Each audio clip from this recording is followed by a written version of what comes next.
So Bronnie's made me a lovely breakfast, which she always does, and then she's going to kick me out into the sub-zero temperatures to get on with this van build.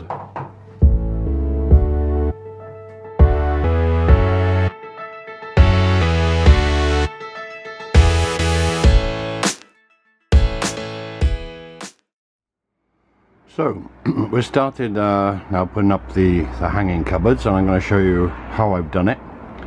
Okay, so up there you will see this part here is a batten which is bolted onto the van structure, and then at the front these are all being screwed along into the batten, and then from there these are all countersunk.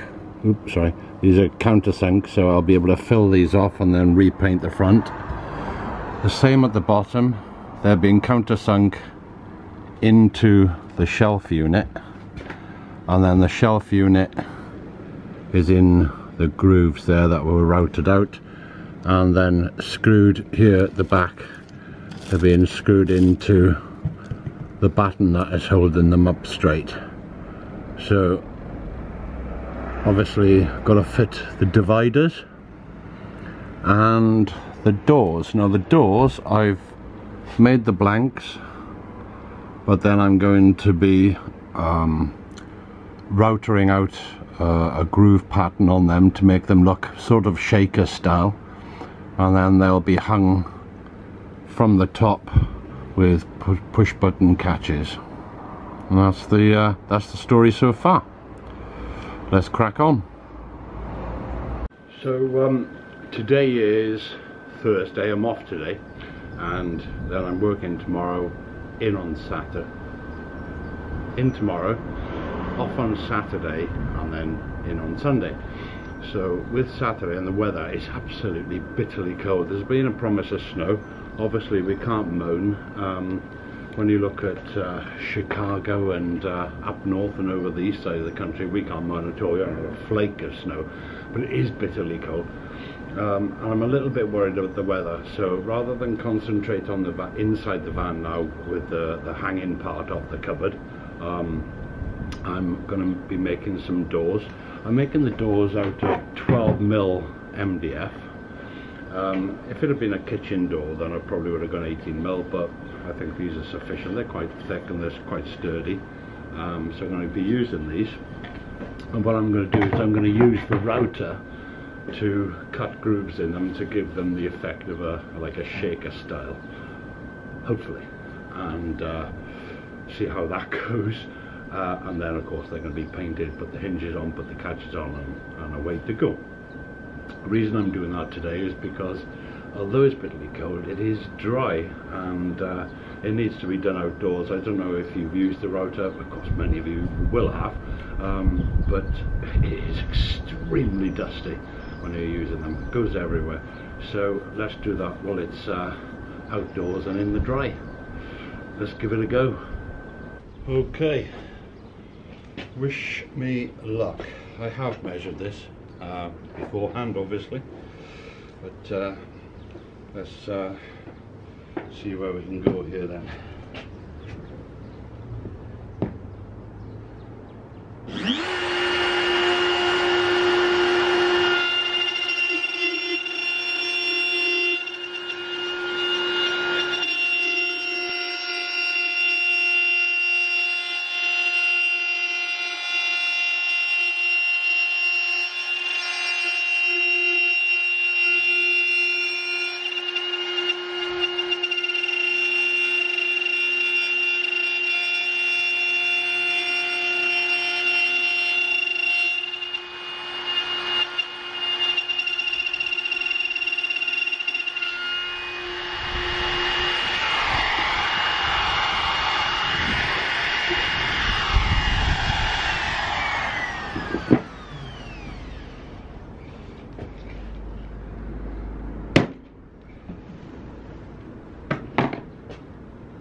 and that's what we end up with. We end up with a blank that's got the shape cut out of it.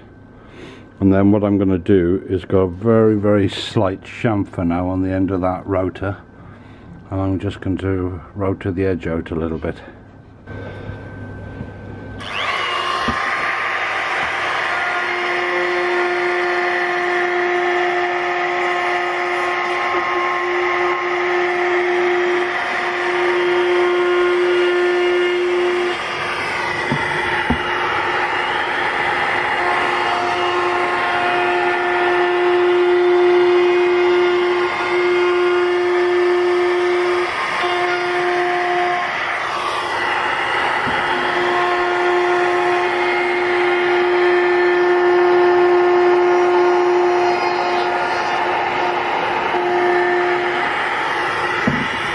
Just to let you know, I'm not freehanding this, it's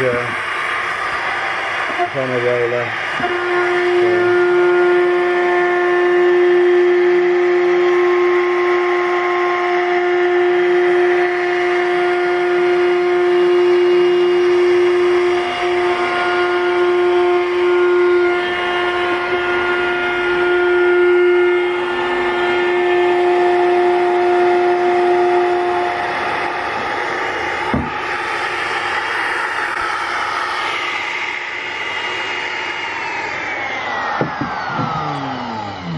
Okay, and then, oh, I don't even know if you can see me now, you're covered in dust. 1 minute. Here we go. Right, let's have a little look at this, and like, as you can see now, perhaps you can see the ends are, so you can see it from that angle, so the ends are chamfered as well. Okay, I'll just crack on with the others.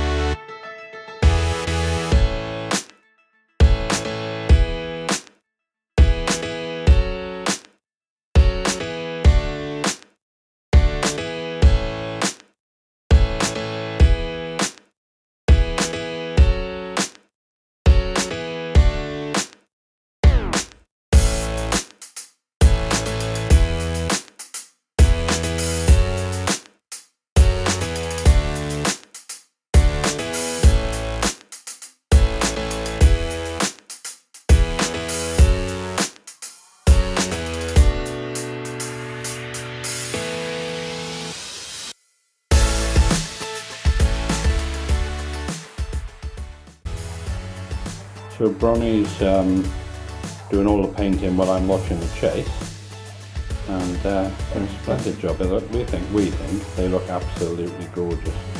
And then by the time we put the brushed metal button catches on, we think they're going to look really nice. And doing a great job there, huh? Yeah. And I, as I said, I'm making myself a cup of coffee and then watch the chase. I'm sure there's nothing worse than watching somebody watching you doing something. Precisely, Nick.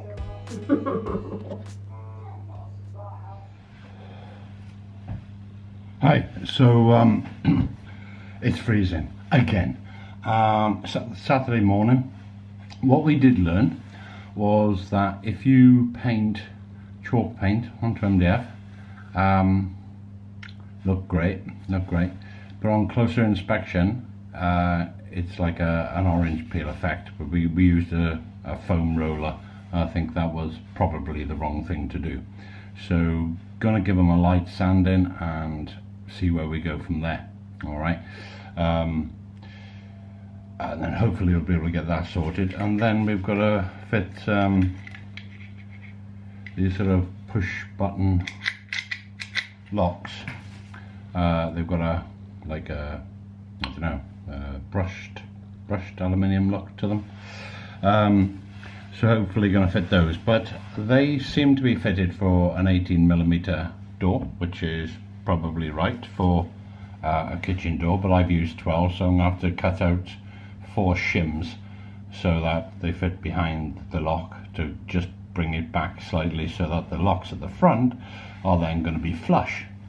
So sand the doors very lightly, just 240 grit paper, just give them a once over, repaint the doors, let them dry.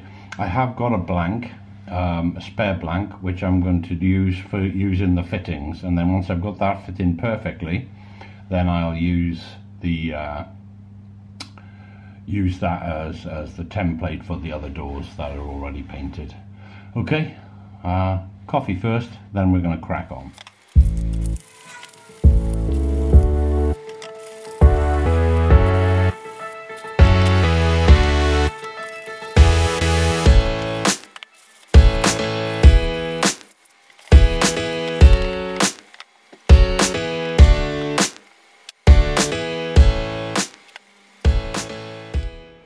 So with the sanding done, I'm going to leave the painting up to Bronnie, and because that's her little project, that one.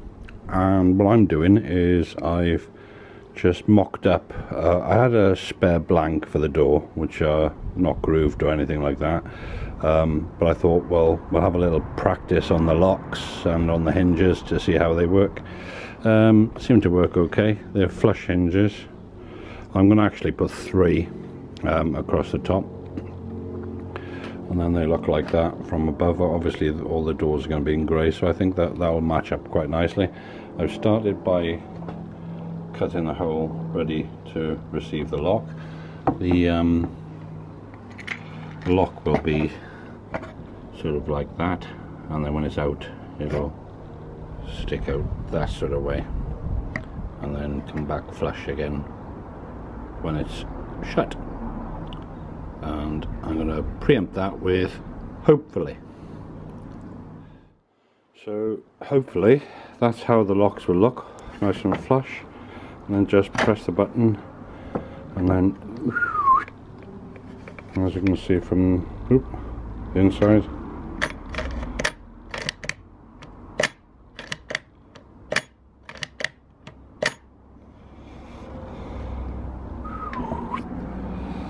and then when you lock it,